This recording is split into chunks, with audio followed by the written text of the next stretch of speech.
Hello everyone.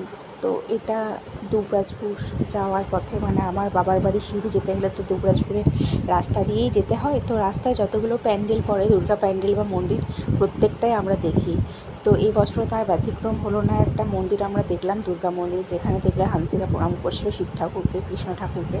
আর তারপরেই পেয়ে গেলাম এই প্যান্ডেলটা। কি সুন্দর না প্যান্ডেলের কাজটা, পুরো ওই যে মাকড়সার জাল হয় সেরকম টাইপের করা হয়েছিল। কি অসম্ভব সুন্দর লাগছিল প্যান্ডেলটা দেখতে। তোমরাও দেখো, তোমাদেরও ভালো লাগবে। তো ওই দিনটা অষ্টমীর দিনে ছিল। আর এই ছিল মায়ের প্রতিমা। এখানে কিন্তু মানে শুধু থিমটা করা হয়েছিল, আর পাশে একটু নিয়ে করা হয়েছিল যেখানে পুজো হবে সেই দুর্গা মূর্তিটা। সব মিলে কিন্তু দারুণ লাগছিল। বিভিন্ন জনের বিভিন্ন যে কাজগুলো সেগুলো এখানে তুলে ধরা হয়েছে। দেখো, তোমরা দেখলে বুঝতে পারবে।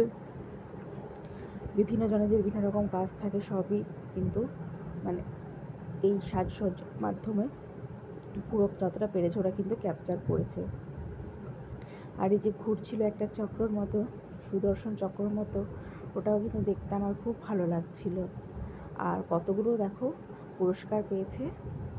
তো তোমাদের কেমন লাগলো প্যান্ডেলটা তোমরা কমেন্ট করে জানিও।